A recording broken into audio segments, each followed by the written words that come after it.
Okay, what's going on, guys? No Guides here. Welcome back to another video. And today's video, we're going over the 4-2-2 custom tactics, the halfway point between a 4-4-2 and a 4-2-3-1. I know many of you guys have been telling me, Neil, I want to have the tactics earlier on this year as opposed to waiting before we do some testing.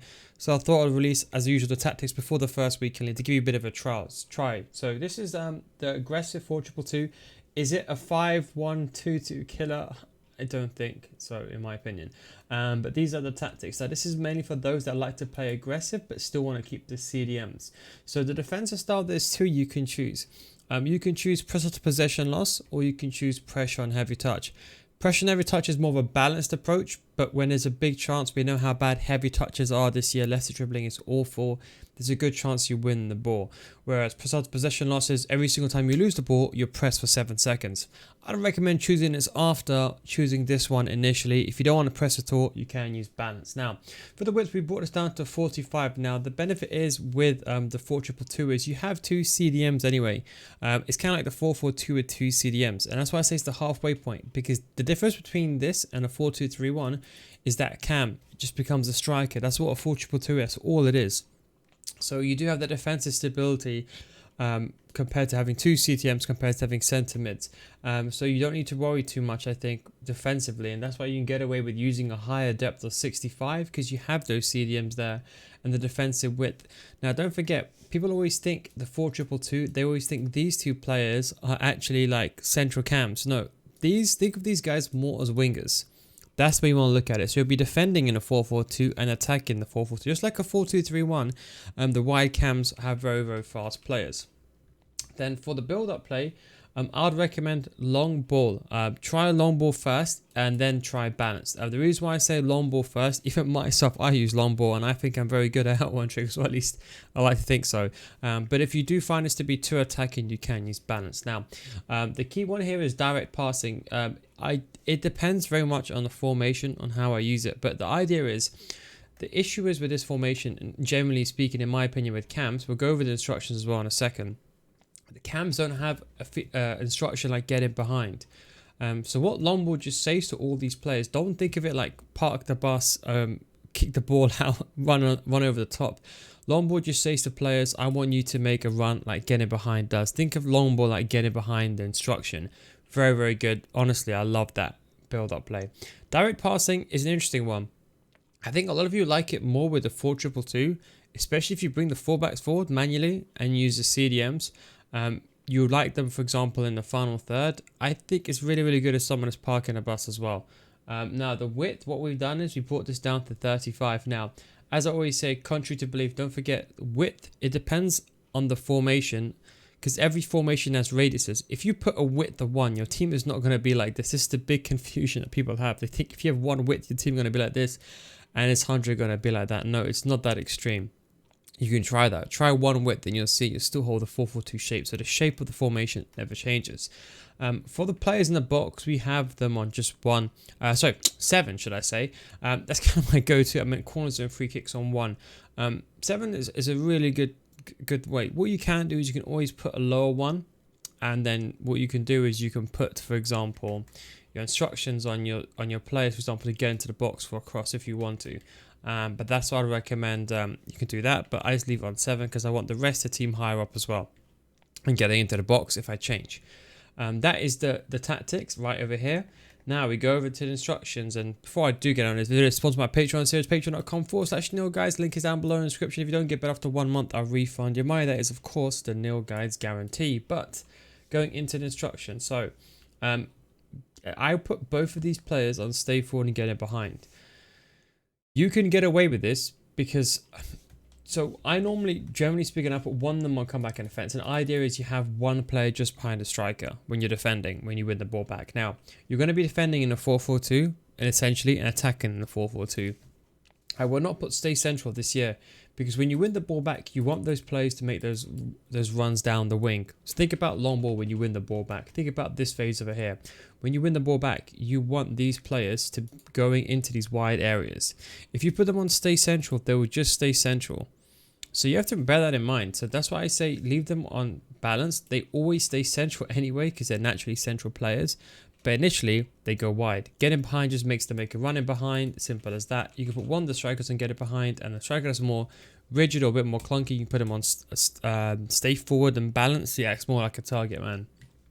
Now for the wide cams, come back in the fence and get into the box for Gross. As I said, these guys are wingers. I know it says wide attacking midfielders or wide cams, just ignore it. Think of them as left mids and right mids in a 4-4-2. You need pace players here. No Bruno Fernandes, no Kevin De Bruyne. You need Dembele, a Son, a Neymar, etc, etc. We've get into the box for a cross, it pushes them. Come back in defense, because when you're defending, when you transition to a defensive phase, you want to force these guys to come back so you can defend in a 4-4-2 with 2 CDMs in the middle. Do not, under any circumstance, use free roam in my opinion. And don't use drift wide, because they're going to make those runs movements anyway. You can, to be honest, I just would leave them unbalanced. Let the game decide for you, but just don't, let the game decide, put them in the correct position themselves and let them stay in a position. Free roam, it doesn't really help. I mean, you can maybe consider if you have 2 cams on free roam, but in my opinion, it's not worth it. Just leave them on stick position. No need to touch intercept. People saying, oh, you could try this and that. Aggressive against 5-1-2-2. I don't think it does from my testing. Both CDMs. Now, I always use cut passing lanes, cover center, stay back while attacking. Both of these guys. Now, there's a couple of things I want you to change. This will depend on your playstyle, okay? Even myself, I do not. So what I have here is I normally put like Llorente there. So the most attacking player or one of the most defensive players, one has to stay back. Now, what I'd recommend is if you want to, so let's say Goretzka, I want to put him, you can leave him on balanced. That is one thing you can do. If you want him to go forward every single time, you can put him on get forward. Do not use drop between defenders because we're not going to push the left back and right back forward here. I'll explain to you in a second. Just leave them on stay back. If you want to make one of them more attacking, leave them on balanced or get forward. Now, people say deep line playmaker. To be honest, I've not done too much testing with the 4-2-2 admittedly in this system. But to be honest, it's not a bad option because you have 2 CDMs anyway. So you can get away with using one of them as a deep line playmaker. You may actually prefer that.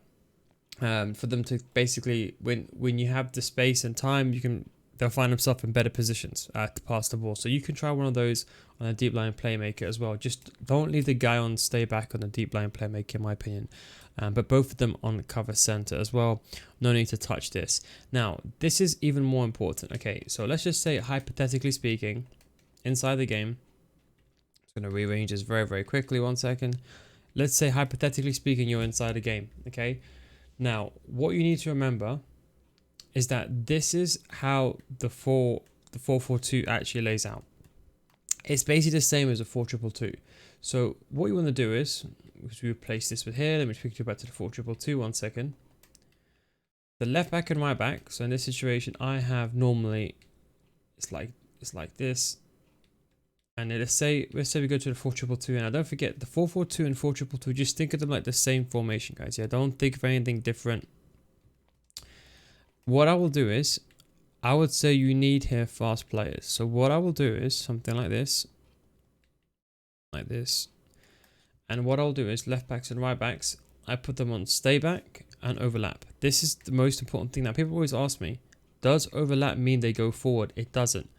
Overlap just says to the game, okay, let's say I do a 1-2 with Walker. You want Walker to run on the outside.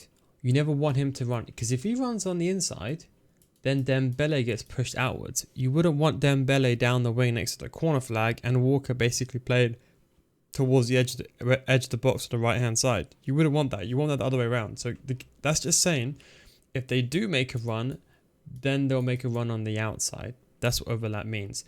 Now, is it worth putting these players on join the attack? In my opinion, no. What I would say is, you want to get the ball with these players and you want to force yourself to do a 1-2. And then if you want to, then you can bring them forward into the attack. And that is where direct passing will really come into check. So if you're using direct passing, for example, like over here, if you can do a 1-2, push that left back going forward, and then pass the ball inside the box where you have your 2 strikers and maybe potentially your right attacking mid, then it becomes a very, very good way of going forward. So that's why I'd say just leave these guys on stay back. Don't put them on join the attack leader unbalanced, you want to trigger those manually yourself.